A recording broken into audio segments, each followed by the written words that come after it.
Hello there! I'm Emily. And I'm Kayla. And we just want to talk movies. But today, we're not talking about movies. We are talking about a TV show that you may have heard of.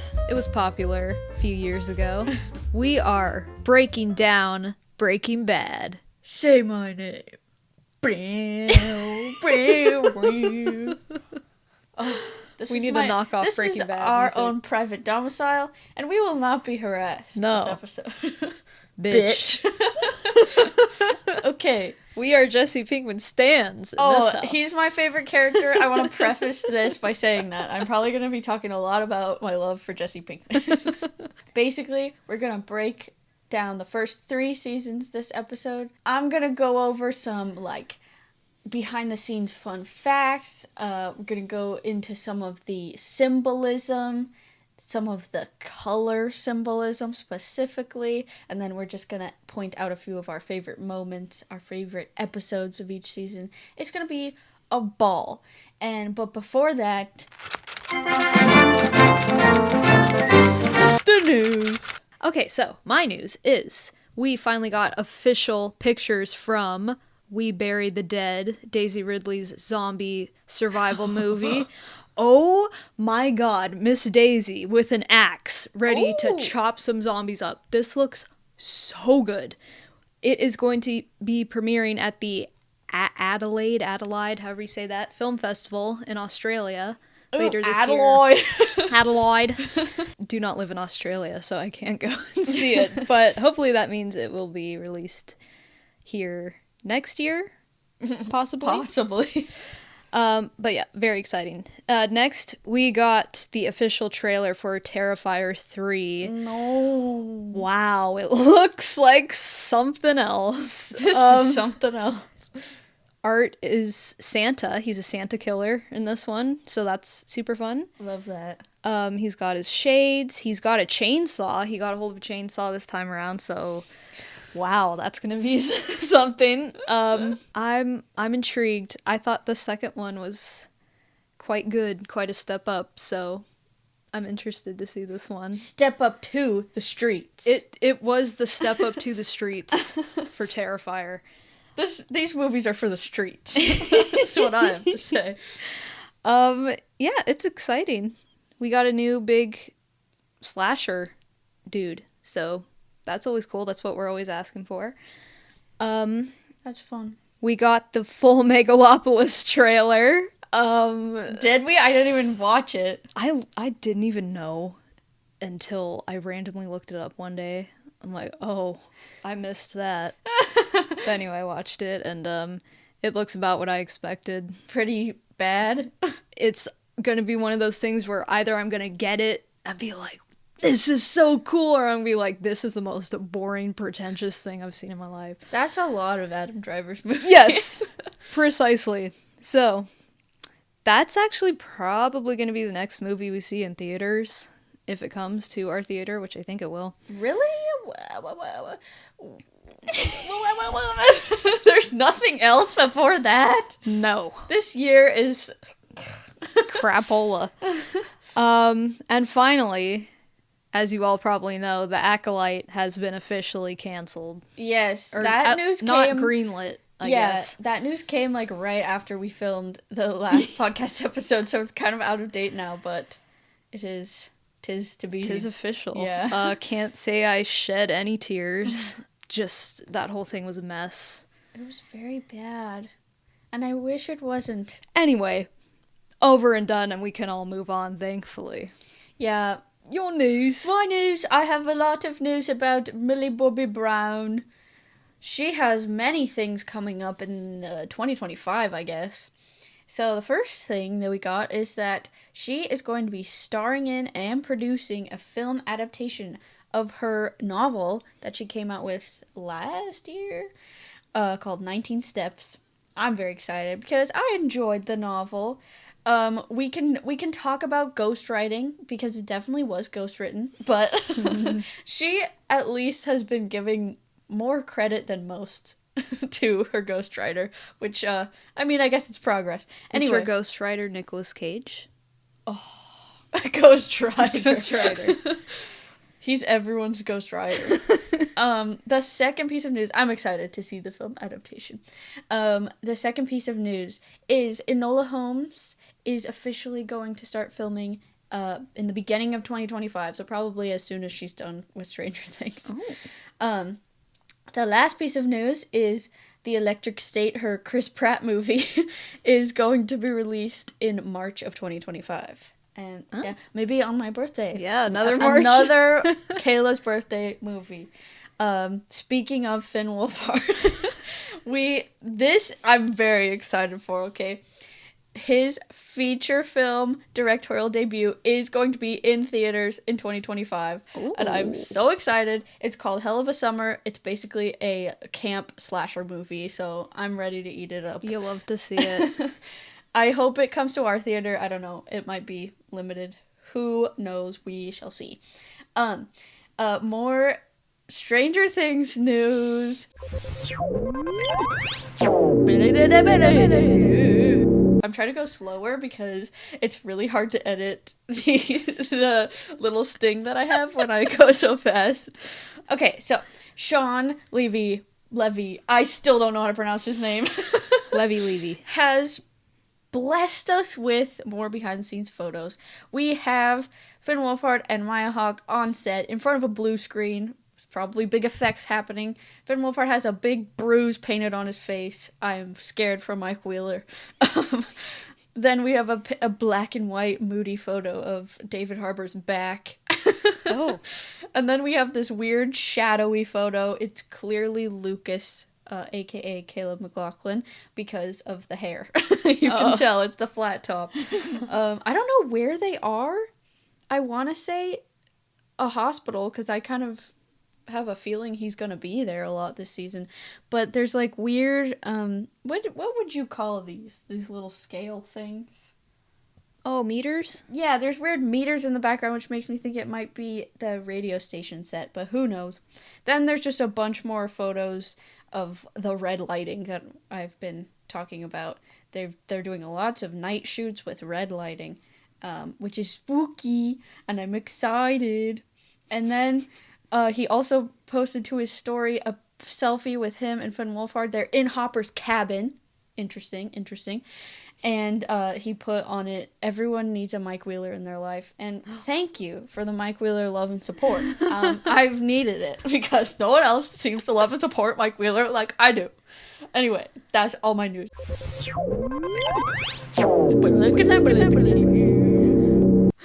Okay. We did it! Shall we get into season 1 of Breaking Bad? Generic Breaking Bad knockoff music here. Okay. Should we start off with some background on the show? I think that we should. You're in charge of this one, so. Okay, yeah, I'll just give a bunch of background. There's some really fun facts that I didn't know. Firstly, I should mention all of my sources. I'll cite my sources. So, most of, my fun facts come from Wikipedia. Oh! Also, the Breaking Bad Wiki. Also, there's this page that's linked on the Breaking Bad Wiki called The Wayback Machine Colorizing Walter White's Journey, which is basically where all the color theory comes from. Ooh. And I'll go more into that later. And then I also watched a video from this channel called Screen Crush, how Breaking Bad brilliantly uses color to tell a story. That's basically all my sources. But MLA format. My bibliography. So, this is a show. We all know it. We all love it. It was premiered in 2008. Year of the recession. Yeah, and you can tell because that's basically what it's about. Yep. It's money and it sucks. Hence why it resonated to be working class. Yeah. Yes, it resonated with many. The creator is Vince Gilligan. I'm sure we all know that. He actually worked a lot on the X-Files before this, and he was mentioning how on that show and just working in television, the main goal is to keep your characters relatively stable so that people can come back every week and know what they're getting into. They have a familiar face. And he basically, for his next project, wanted to do a show where it was all about the fact that the character changes. He wanted the main focus of the show be this progression of a good guy to an evil guy, basically, which is what the show is, and he does a very good job of doing that. He shopped the idea around to a bunch of different studios. AMC finally picked it up because they wanted something to go with their new show, Mad Men. I feel like they complement each other, they have similar vibes. And the first season was supposed to be, it was greenlit for 9 episodes, but then the writer's strike happened, the 2007-2008 writer's strike, and they had to stop, and so it ended up being 7 episodes. But it was a blessing in disguise, because Vince's original plan was to kill off either Hank or Jesse at the end of the first season. And he said, having that pause gave the writers time to sort of fix the pacing, because they were going way too fast. And so he was like, if we had gone the way we were going, the show probably would have ended at season 3. Mm-hmm. And I'm like, yeah, maybe even earlier. I don't know. They originally wanted the show to be set in California, but they had to switch to Albuquerque because of production costs. Oh, wow. And he was like, there's no way that I can make this not look like Albuquerque, so let's just make it set in Albuquerque.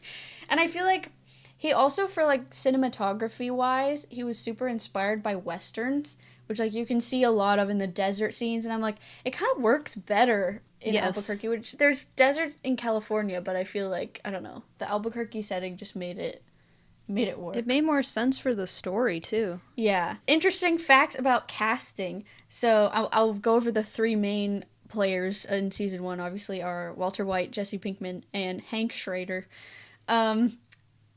Vince wanted Bryan Cranston to play Walter White because he had worked with him before on The X-Files. And on the episode he was in, Bryan Cranston played a Nazi with a terminal illness. And I'm like, okay, there it is. There's Walter White.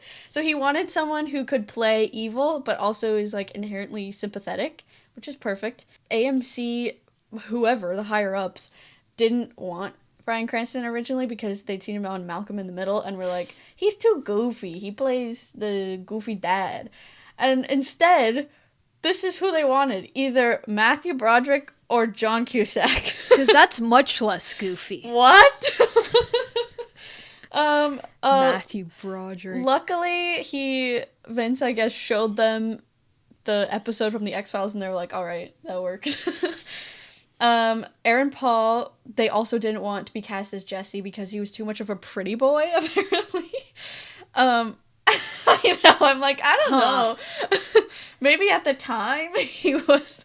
This was before Last House on the Left, obviously. Yes, it was. But he was also on The X-Files, and I guess also he was able to convince them to cast Aaron Paul that way. Aaron. Lastly, Dean Norris as Hank. He was also on The X-Files, and he played a law enforcement official. Oh. So we have So what Hank this Schrader. concludes is Breaking Bad is X-Files fanfiction. It is, basically. I think that's very funny. The Wikipedia article also went over, scientific accuracy of the meth production. Apparently, it's incredibly accurate. They had a consultant who was a professor from the University of Oklahoma, which is a Twisters moment, because Twisters is set in Oklahoma. Oh my god. And don't they go to the University of Oklahoma I think that's where they went. I remember them talking about it. Yeah, I think that's where Kate went to school, in Twisters. Anyway, Twisters moment. But yeah, she was their consultant, and apparently they got it very accurate. There are a bunch of Mythbusters episodes dedicated to proving or disproving the science. But a lot of times they found that it was mostly accurate. One of the ones from season 1 I can point out is when Walter throws I can't remember what it's called, but he throws that packet of chemicals on the ground and it causes the explosion. Isn't it ricin? No, it's not ricin, it's different. But they're he would have needed a lot more for that to cause an explosion. But it's still cool, so we don't care. Oh, and fun fact about the blue meth, it's actually candy, which I want to eat it. I guess I'll go over the colors just as a preface for the colors are very important to Breaking Bad. I think anyone who's watched it knows it. When you watch it, the colors just stand out to you instantly. And that is very intentional. Apparently before every season they'd have like extensive meetings about the character progression in relation with the color they'd be associated with and wearing throughout the season. So like costume was very important. Even the settings and the lighting, the color was very important. So our main colors, first, I'll go over each of them and their general symbolizations. Whoa. So first we have yellow. This one's very important because it represents meth and fear, which there's lots of meth and fear in Breaking Bad. The character who's most associated with this color is Jesse, also because he, especially in the first season, he's closely associated with meth and fear. He's very scared and very methy. Yes. Next we have orange, which represents danger. Obviously Hank is most closely associated with this color because he is constantly surrounded by danger, and he puts himself in very dangerous situations. And he's a danger to the meth cookers. He poses a danger to Walter White constantly. Not only that, but in the first season, he constantly he makes like jokes about death and danger all the time, which are quite jarring, but like that's just what he's surrounded by, so I don't know if you could blame him for it. I don't know. And racist jabs. Yes, very much. Hank is he's a product of 2008. I'll say that. The next color we have is red, which symbolizes just crime in general. Jesse also wears a lot of red. Then we have pink, which is... We'll get into pink a lot more in season 2. It's very important near the end of season 2. But generally it represents youth, innocence, and in season 2 specifically, like the destruction of innocence. And in season 1 we see Skylar wearing this at her baby shower. Obviously we see the baby Holly wearing it a lot. And then we get into the pink teddy bear in season 2, which we will discuss. And Jesse Pinkman. Jesse Pinkman, that's also a thing because, like, he is very childish and sort of a playful character, and we see him get not corrupted, but, like, just tarnished, and, like, he goes through it during the whole show. So, very fitting name for him. Then we have beige, which is, like, the neutral straight man color. Walter wears it a lot in like the first couple of episodes. He also, when he's starting to go to the bad side, he wears his green shirt, but over it he wears a beige jacket to sort of like, to show to the world I'm still a normal guy. Yes. And also Gustavo Fring, he wears a very similar beige jacket when he is working at Los Pollos Hermanos. So there we have it. Yep. Beige. Then we have purple. Who do we we think all of know when we think of it's purple. Marie is the most consistent character in terms of color throughout the entire show. Purple represents luxury. Marie loves her luxury. She loves to steal things. She's a kleptomaniac. And she's royalty. She fancies herself royalty, I think. Yes, in some cases. She feels entitled to that tiara when she steals it for the baby. And I guess we'll talk more about that, but in terms of color theory, the colors are also very purposeful. Purple is on the opposite of the color wheel from yellow. So Marie is the most removed from the meth business of all these characters. So like her and Jesse barely have any scenes together, for example, and he's associated with yellow, she's associated with purple, stuff like that. Purple is also, I believe, next to orange or something like that on the color wheel. So Hank. Then we have blue. Blue is a big one. Blue equals like purity, loyalty, sadness. Skylar is associated with this very strongly. Her name is literally Skylar, Sky Blue. And definitely in the first season, she represents loyalty and just purity because she doesn't know what the heck's going on. And stand by your man. Yeah. Then we have green. This one, to me, is the biggest color. Like, when I think Breaking Bad, I think green. It's money, greed, jealousy, all that stuff. Also, growth and change, which is obviously, as we've prefaced, what the show is about. And Walter goes through a bunch of growth and change. Walter is the green character. He wants his money. He's greedy. He's jealous. That's Walter for you. Then we have White, representing innocence. Pretty simple. Walter White. Yep, the Whites are a pretty innocent family until they are not.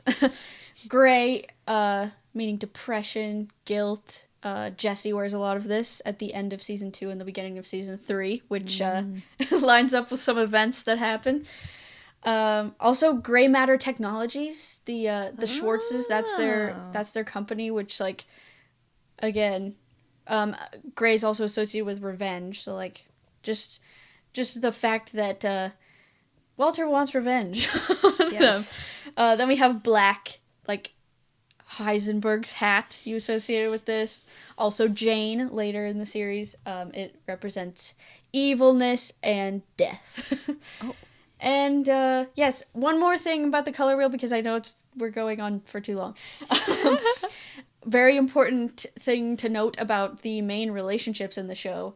Walter, who is green, the green character, is situated in between blue and yellow, which are his two, like, main important relationships, and the two things that he balances, Jesse and Skylar, his family life and his meth life. Yeah, that's all I'll go into right now. Let's get into just talking about season 1. Season 1. I just thought season 1 was really fun and entertaining. I was surprised at how much comedy was in it. Like, it pretty much is a comedy, season 1. And I found it just super charming. I thought it moved at a great pace. I think season 1 and 2 had the best pacing. There was never a dull moment, never an episode that was trying to pan or anything. It was just like, this is the story, and we're telling you everything. And it's like, it felt like a movie in that way, because things just kept going. It wasn't dragging like I find shows to often do.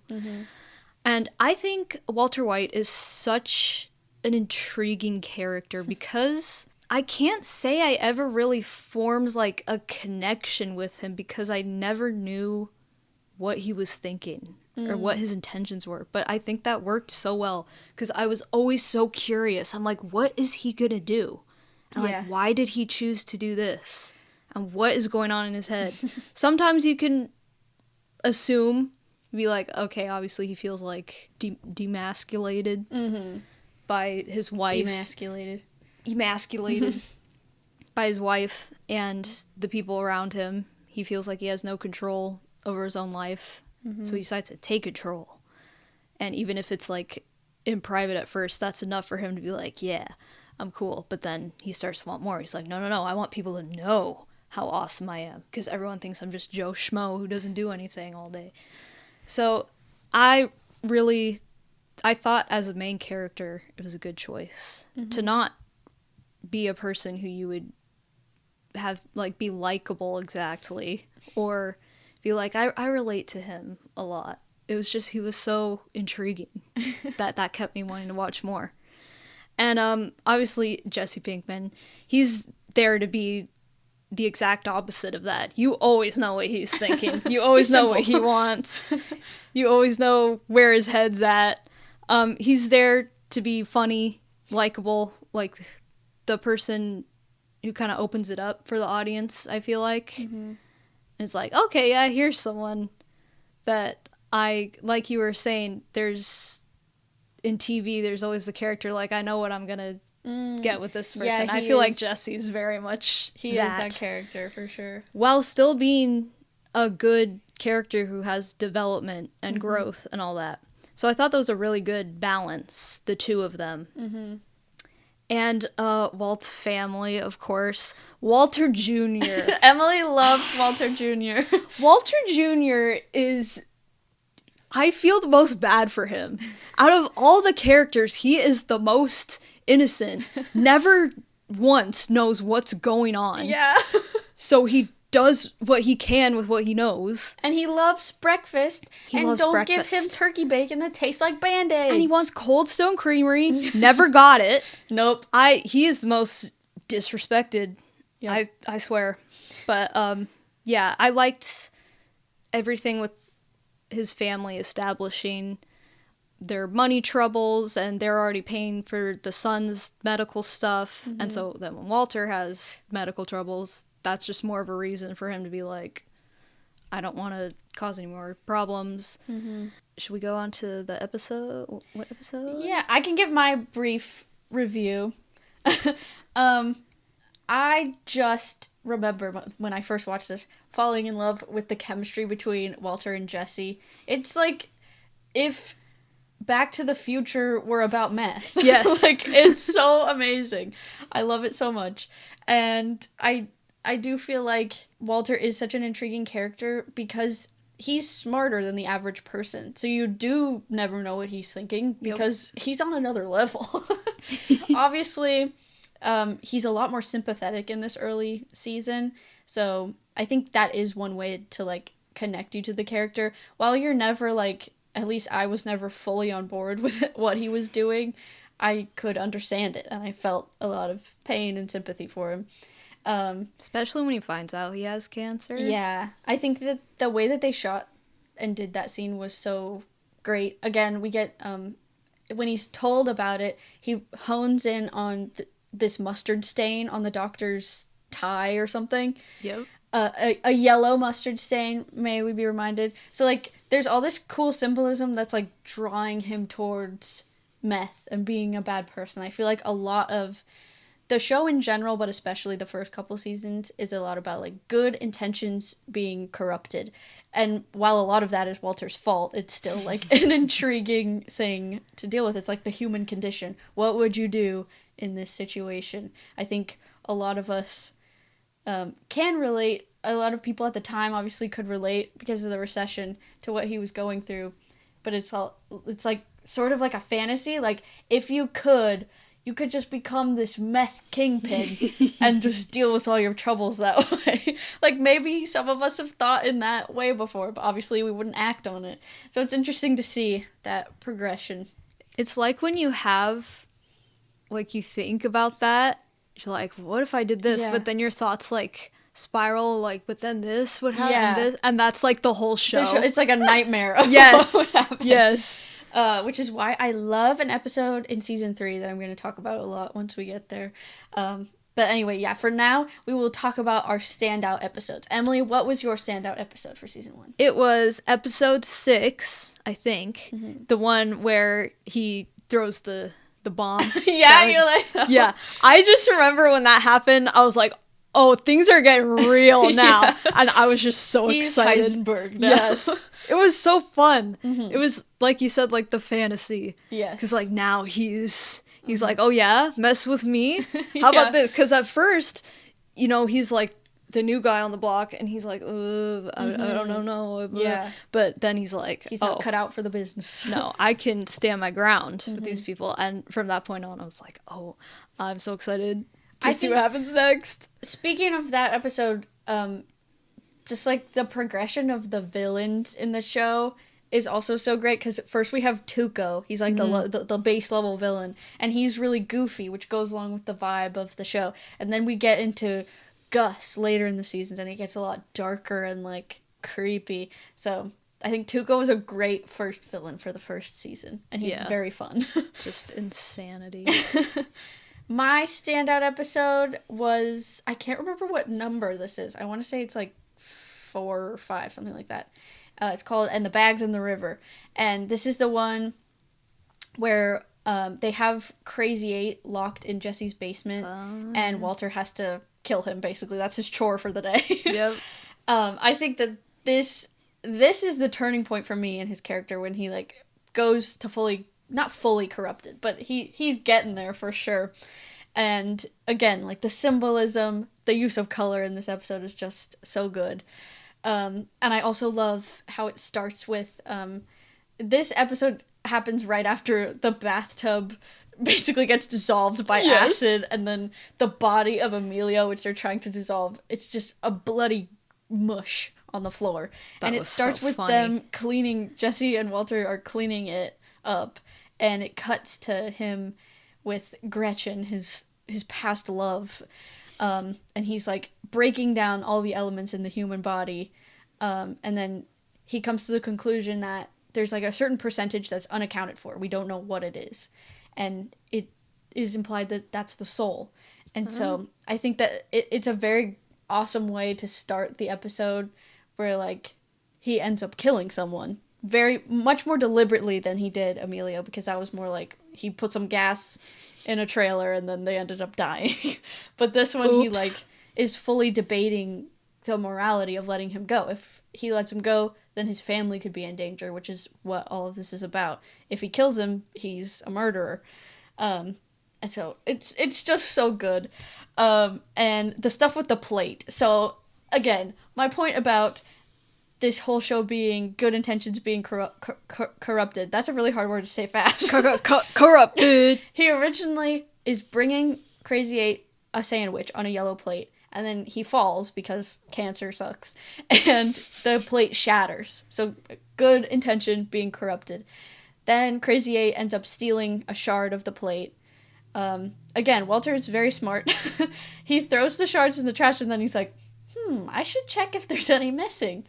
And basically that is the deciding factor of whether he's going to kill him or not. And he finds a shard that's missing. The plate is yellow. I probably said that already. He's wearing yellow all throughout this episode. We're seeing him fully become in the meth business and sort of like worthy of it because he's killed his first person. And all throughout the episode, Crazy 8 is like, you're not cut out for this. You're too soft. Well, now he's not. He has murdered someone. This episode is also the episode where Walter Jr. says, I thought we were going to Cold Stone Creamery. So that is also just the most iconic line of the show. Emily and I reference that line so much now. Not an episode went by when I didn't think of Walter Jr. not getting his Cold Stone Creamery. It was so sad. And instead getting taken to see a drug addict prostitute. That was just depressing. Underage. I know, by his uncle. What the heck was that? That's season 1 for you. A great first season. Then we move into season 2. This is probably, I don't know. I think season 2 and season 4 are both my favorite season. They're equal for me. But this season is excellent to me. It's S tier for me. I need to start with my fun facts. They're going to be quicker for these ones because I don't have to go over how the show got started. An interesting fact is episode 1, 4, 10, and 13, the titles of all these episodes, form a sentence. 737 down over ABQ, which is a reference to the plane crash that happens at the very end of the season, which is really cool. And off of that, the ending was planned out like first thing with this season. That was like, this is the ending, how are we going to get there? This is the only season where that was sort of the structure of the writing, which is interesting. Mike is introduced as a character this season. Mike is one of my favorite characters in Breaking Bad, and you only love him more once you get to Better Call Saul. Yes. And Saul himself. Yes, Saul's also introduced. Great. So some great characters. Did you know that you have rights? Constitution says you do. Anyway, interesting fact about Mike.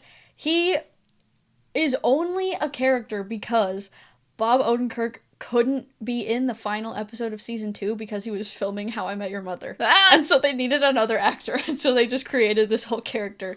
And basically he's created to do the cleanup of Jane's death, which is very sad. It's a great episode, but yes, he's a great introduction. Ooh, another interesting fact.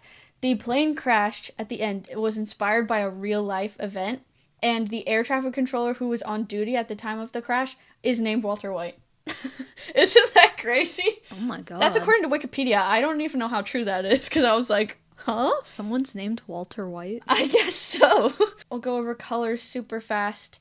Going back to that website I used, they basically made barcodes of each of the main characters, and it basically shows their color progression throughout each season. Brand colors. Yes.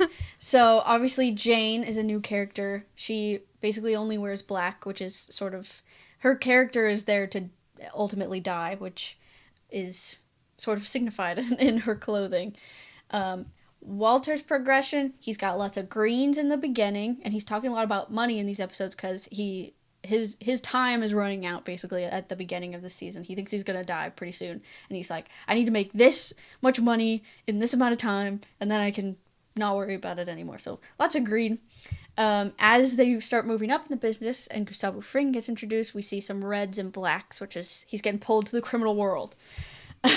Then we have Jesse. He is still consistent from season 1, yellows and reds, until Jane's death, when it's basically gray and then some green.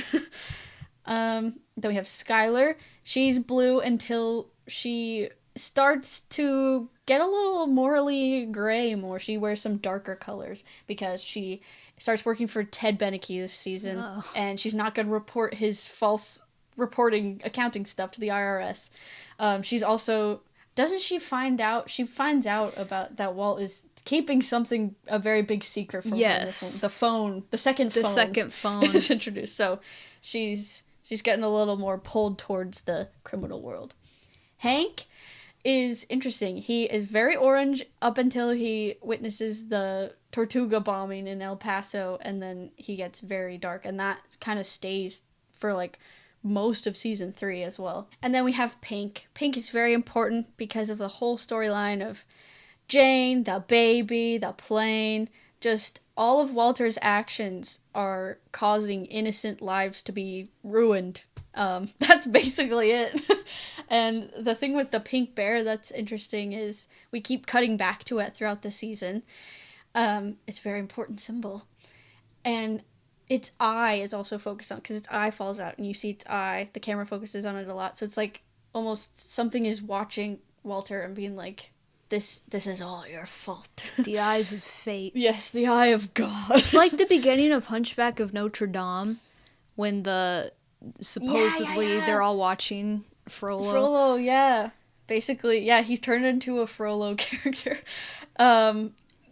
Jane also is sort of associated with pink. Like, her bed sheets are pink, which is interesting. She's that innocence that he is killing. Walter also very noticeably wears, like, a bright pink sweater in the last episode, I think. Yes. When all of this is going down. So, again, like, he is clinging the harbinger on of all this death. The last fit of innocence. Yeah, that too. And also it's, like, surrounding him, all of the death that he has caused. So, very interesting, very interesting. What are your overall thoughts of season 2, Emily? My thoughts on overalls are... I think this is probably my favorite season. Mm-hmm. I, again, think it's excellently paced. The whole storyline with the plane and how they did it was so good. Mm-hmm. And so, like, the gut punch of, like, he is the reason so many people died horribly. Mm-hmm. And so many people lost so much. Which is, like, the physical representation of what he does just by cooking meth. Mm-hmm. You're destroying all these lives. Mm-hmm. But now it's, like, in his face.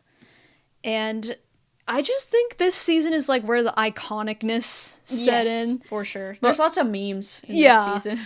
Mostly because... blue? Yes. And I'll get into that. But you have all the characters that everyone knows. Yes. Saul, Mike, Gus, they're all introduced. Mm-hmm. I really love Jesse's development and story in this season too. I almost feel like Jane is supposed to be like a warning of what his life could be. Yeah. Jane is him if he continues to go down the path he's going down. Mm-hmm. And I just thought it was so interesting. Another interesting thing about Jesse is, of all the characters, I feel like he has the most capacity to love. Yes, for sure. Which is kind of crazy when you look at him as a character. Because he starts out as just the criminal guy. Yeah, and then he ends up being, like, kind of the most human out of all of them. Yeah, and he cares so much for people, even though it seems like he doesn't. Mm-hmm. And that's really shown with his relationship with Jane. And again, just that's like it's almost like his personal demon. Yeah. Where it's like, this is you.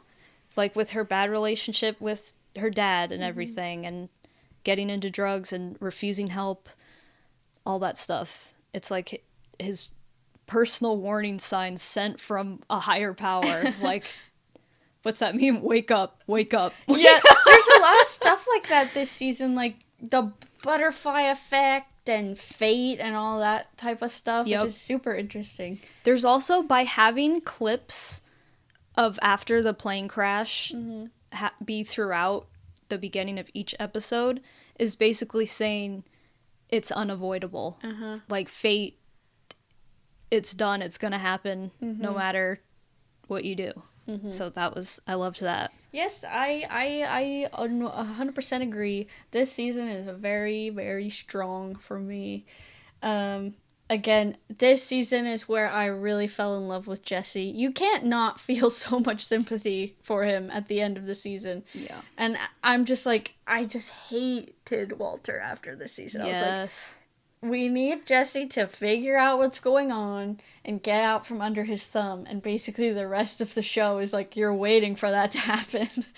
Yep. I remember Emily, when we were watching it, kept saying, he has to find out. And when he finds out, this can't go on. Yeah, because he has him so, like, warped at this point. But I'm like, the moment he finds out that he basically caused Jane's death, like, that, there's no way he's going to keep going along with him. So I'm like, he's not going to find out for so long. Yep. Which is why, I'll get into it in season 3. The episode I want to talk about. But first, we're talking about a standout episode in season 2. There's basically 3 big standout episodes that I have. I know that you're going to talk about one of them, so I didn't even take notes on one of them. But I think we can both talk about the episode 4 Days Out. This is an excellent episode in which Walter thinks he's going to die. He needs to make a bunch of money before he dies. So him and Jesse go out into the boonies in their Winnebago and cook meth for days straight, and then they get stuck out there because Jesse leaves the key in the ignition. Yes. It is such a good episode. That's the episode that I've picked well. This episode is so good because, once again, the thing about Breaking Bad that I most enjoy is the relationship between Walter and Jesse, and this is a super interesting episode because you get, like, a very tender moment between them in which Walter admits to him that he thinks he's gonna die. And they never really open up to each other before this. They're just kind of like, okay, we're in this together to get the money, and then don't talk to me. Don't call me on this phone. Don't call me. But yeah, and it's also extremely funny, this episode. I love any episode where it's just them. Yes.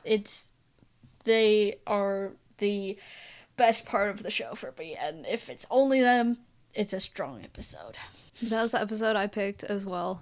It's just so much fun. Yeah. I literally can't think of a time I didn't stop laughing. Yeah. Just, it's not like slapstick comedy, but, well, kind of. There's some, for sure. But, like, the comedy where it's like, okay, this bad thing happened. How can we make it worse? Oh, this. Oh, and then this. It's like, I oh love my God. it when they blow up the generator. Yes. It's so good. And then the part, so it's right after, I think, Walter has talked about how he thinks he's gonna die. Then he's, like, sucking the gas out of the line. And Jesse's like, isn't that super bad for you? And he just looks at Jesse like, dude, it doesn't matter. Jesse's, intelligence this episode. Oh, this is the one with, I was gonna say, and how Jesse's most iconic line. Yeah. Wire. And it's so funny because when he first said that, I was kind of like, yeah. Is he right? And I'm like, oh, no, he's stupid. Okay. Wire isn't an element. He's stupid and I'm stupid. Okay, good to know. And that's why Jesse also, I'm like, I relate to him sometimes. Yes. Sometimes my brain also doesn't work. Every brain fart I've ever had, it's just a Jesse Pinkman moment. This is a Jesse Pinkman moment. Yes. I do have to include honorable mention the finale, ABQ, just because of everything that happens. That's representing the ABQ. Representing the ABQ. We get a lot of turning points. Jesse, the turning point in his character. Jane has died. Mike gets introduced. And I feel like I love the relationship between Mike and Jesse too, because I feel like Mike is such a grandpa figure, and I feel like he has a soft spot for Jesse that gets explored more in later seasons, but we get the introduction of that relationship. And then Skylar is also done with Walter's crapola, which I love to see. Yep. And that will send us straight into season 3. Fun facts about this season. This is my least favorite season. Oh, wow. Oh, why? Oh, why? I just don't... It's slow in the beginning for me. The plotlines don't interest me as much. The, like, conflict between Skylar and Walter. I don't know why. I just don't really... I'm not as interested in it. That being said, it had to happen. That development had to happen for them to get where they are at the end of the season. And the last couple episodes of the season are great. And I love that they're working in the lab now. The lab is so cool. It's a great setting. It's swathed in red. They're in the life of crime. Yep. We are in it now. They got the suits, the yellow suits. Yes, the yellow suits, the yellow meth suits. We get that meme where they're like, doing the little dropper in the vials. That's a big meme. I'll go over colors very quickly. There's a lot of variation in this season, and I feel like this season sort of differentiates the show from the other seasons. Obviously, season 4 and season 5 are like very different from the rest of them because of how dark they get, but season 3 is kind of like the bridge to that point. So we see a lot of changes going on. Walter is seen mostly in blue in this season because he's trying to quit the meth business to get back with Skylar, and he's trying to be loyal to her and honest to her. Obviously, with her. It doesn't work. He's constantly surrounded by red. The lab, his apartment that he has to move into has a bunch of red. He still wears a lot of yellow, so there's that. Is this when he throws the pizza on the roof? Yes, which I believe wasn't intended. It wasn't intended to land on the roof like that, and they just kept it in because they were like, "That's amazing." Jesse, obviously, we see lots more grays and blues, and then a return back to red once he gets back in the business, and he ends up killing Gail at the very end of this season, which is big crime. Fat crime. Then we have Skylar. I wrote big change. Yep, big change. She wears a lot of greens in this season because she starts helping Walt in the meth business. She starts helping to launder the money. She's the bookkeeper. Yes, she's the accountant. Then we have Hank, obviously, as I said, darker palette. And then once he gets attacked by the two brothers, I can't remember their names. They're also my least favorite villains. I think that's all the reason why I don't love this season as much. They're kind of boring to me. They're just are stoic, and I'm like, okay, you're cool, I guess. They have nice suits. They have nice taste, I have to say. But once he gets shot by them, his palette gets lighter because he has to wear hospital clothes for a while. But yeah, those are the notable changes. What are your thoughts on season 3? Well, I agree that this is where it started to drag a bit for me. Mm-hmm. And I do feel like season 3 and 4 could have been combined. Oh. I felt like they both, half of them, were just there for padding. And just to be like... I disagree. Season 4 is an excellent season. Really? Mm-hmm. I feel like it dragged a bit, too. Not me. I feel like this is the point where they were like super popular and they knew they wanted to keep this show going. So they're like, all right, let's slow it down. And I'm like, no, don't do that. But there are still lots of good things. Skylar became a bit more interesting, I feel like, because there's conflict with her too. She wants to keep her family safe, just like Walter, but also wants to do the right thing. But not always. I think that she is far more sympathetic in the choices that she makes. Obviously, again, wouldn't do what she does. No, she still makes awful decisions. Yeah, but when people go after Skylar without the same, like, I'm talking about the fans, without the same hate for Walter, I'm like, that is just misogyny. Because every choice she made was because of what Walter did. Yeah. Let's be... She's far more sympathetic of a character than he is. And listen, she annoyed me in season 1 because she was kind of a rag. The scene where he shaves his head and he comes to the breakfast table and she's like so obviously like after this whole time she's been trying to convince him to get treatment. Yeah, and she's like, talk to me, be honest with me. Okay, let me shave my head.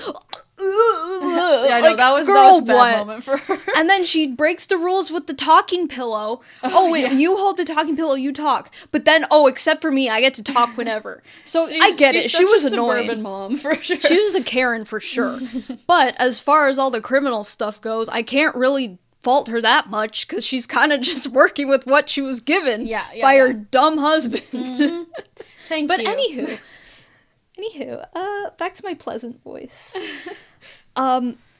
Jesse again grows a lot, but this is the point also where it just becomes so frustrating and difficult to watch him make bad decisions over and over and over. I feel like he kind of relapses in many senses in this season. But to be honest, with how his story ended up, it wasn't to the point where I was like, oh, you're just doing this for the show. Like, no, not at all. It makes sense why he does it. It was frustrating in the good way. Mm-hmm. It was like, no, but I gotta keep watching because I know one day you're gonna make the right choice. Yes. But oh my god, you keep messing up and it's really, really difficult to watch. Especially at the end when he becomes a murderer. Straight up. Mm-hmm. Which I think is such a good episode. Oh, yeah. It's very compelling, the relationship. Again, I'm going back to the relationship between Walter and Jesse. The whole, he cannot be trusted by Gus because he's a drug addict and he's also going through it. Mm-hmm. But Walter needs him because he's working with this Gail in the lab, and Gail can't exactly be stepped on as much as Jesse can. And also we have Jesse getting beat up by Hank, and he's also threatening Walter to expose him to the DEA. So there's a lot of tension there, and this all culminates, for me, in the episode The Fly, which is one of my favorite episodes. It's so good. And you know what? It's directed by Rian Johnson.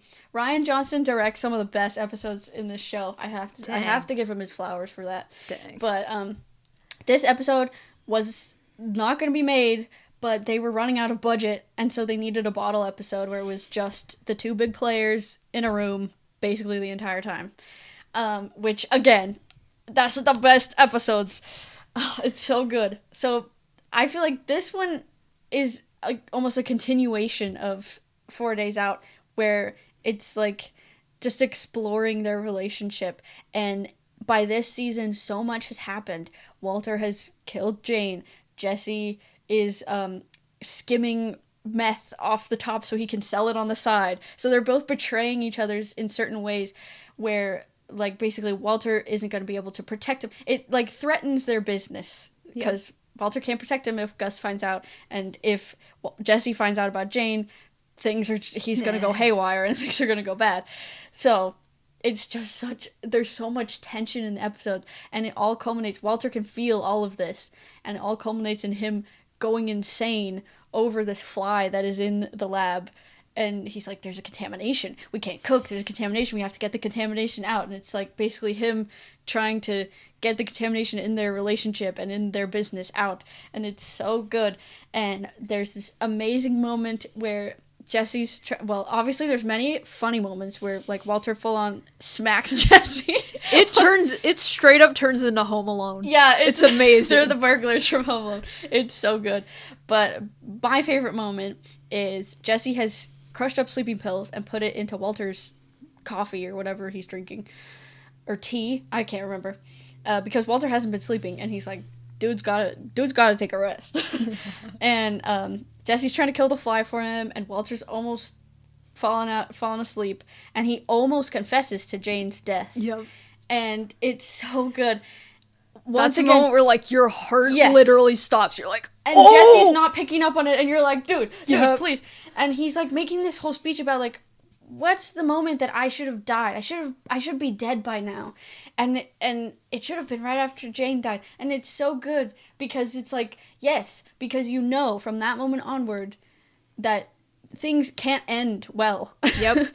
And so he should have died back then, because then he could have avoided all this. And also it needs to be pointed out that Walter is wearing a very boldly blue shirt in this episode because he's finally being honest with himself about, because he realizes this can't end well, and also he's trying to be honest with Jesse and tell him about what he did. But then he ends up telling Jesse, forget about the fly. It's all contaminated. And that line just sums up everything about the show from here on out. And this episode is one of my favorites. It's so good. That is a good one. My favorite episode is episode 6. I think I got this right. Now you're making me second guess. I know, don't listen to me. I always forget. Yes, it's the one they're trying. Yeah, because they're trying to destroy the makes thing. Sense. Yeah, because this is the one where he has to be like, this is my own private domicile. And I will not be harassed. Great. This episode is so great. It's so funny. This is what we call, we follow Jesse's journey. Yeah, this is a Jesse episode, which is also my favorites. You ever read the book Alexander's Terrible, Horrible, No Good, Very Bad Day? That is this episode. Let me tell you, the cringe is real with Jesse a lot of the time. Sometimes I get such bad secondhand embarrassment that it's hard to watch. And this was probably the worst case when he wanders into his friend's house or something and just starts singing with him at the table. He's trying to basically find a place to stay. Yes. And he's very desperate. I couldn't watch. I hid my face because I'm like, I'm cringing so hard. But also, that being said, perhaps it's so cringe because Jesse is such a relatable character at the end of the day.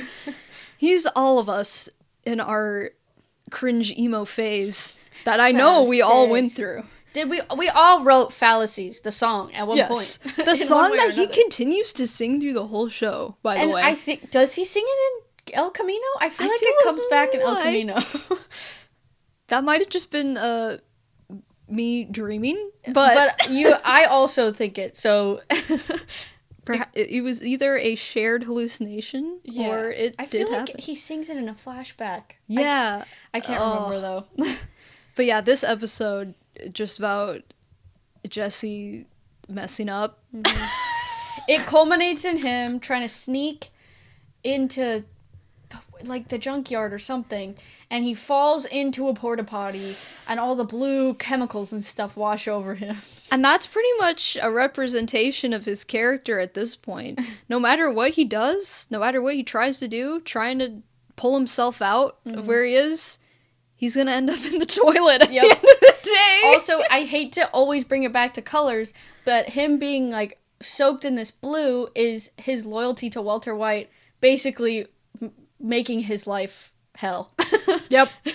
You're stuck. You're unless you want to be singing fallacies at the table with your friend. Oh, yeah, amazing. And then we get the end. Why are you blue? And that is us asking him. Yeah. Why are you so loyal to this guy? Great episode. So while season 3 isn't my favorite, I think I've explained why. There are great moments, especially in the later half of this season.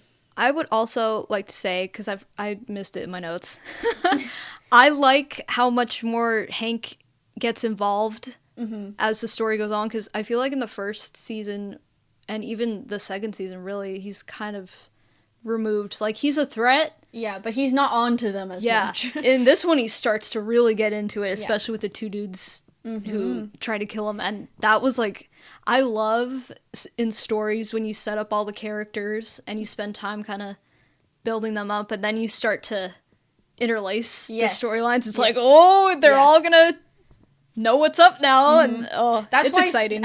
Season 5 is so good, because you finally have Jesse, like, teaming up with Hank, and he meets Maria. It's like, oh, wow. We'll get to that in the next episode. Anyway, Season 4 and Season 5 we will do next episode, because that is when the big shift, I feel like, happens. They also, I think, sold the show to Netflix at this point, and the viewership was, like, skyrocketing. So, like, the budget was big in these last seasons, and the stakes were high, and the French fried potatoes were there, and we were snacking on them, and we were seated. Yes. Season 4 is my favorite season, along with Season 2, and then Season 5 is right after that. So these are the moments for me. Yep.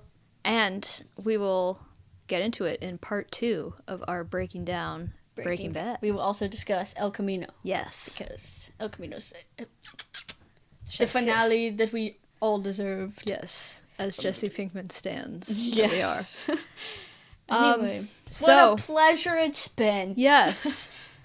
To round it off, as we like to say what we have been watching recently, I just want to let everyone know that I did watch Twisters. I had Emily watch Twisters last night, and it was so fun. What were your thoughts? It was quite good. I enjoyed it a lot. I think I liked it a lot better than the first one, personally.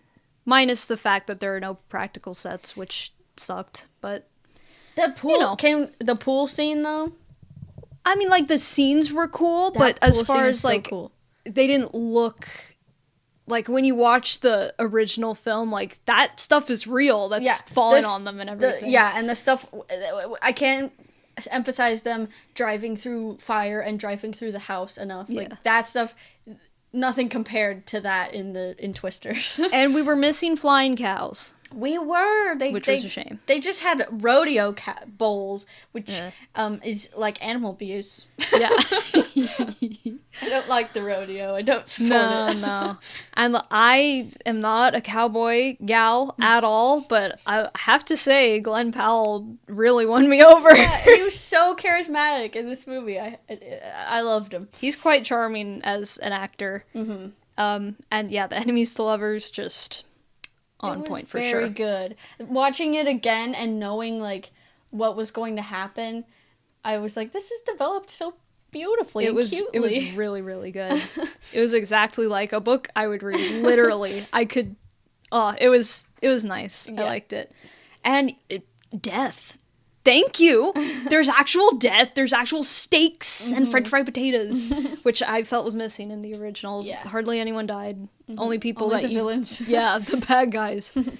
So it was quite good. I liked it. Yes. What else do we watch? I haven't had time to watch much. I watched Interview with a Vampire the first season, and I'm enjoying it a lot. Huh? I'm excited for season 2 because I heard like season 2 is even better. So.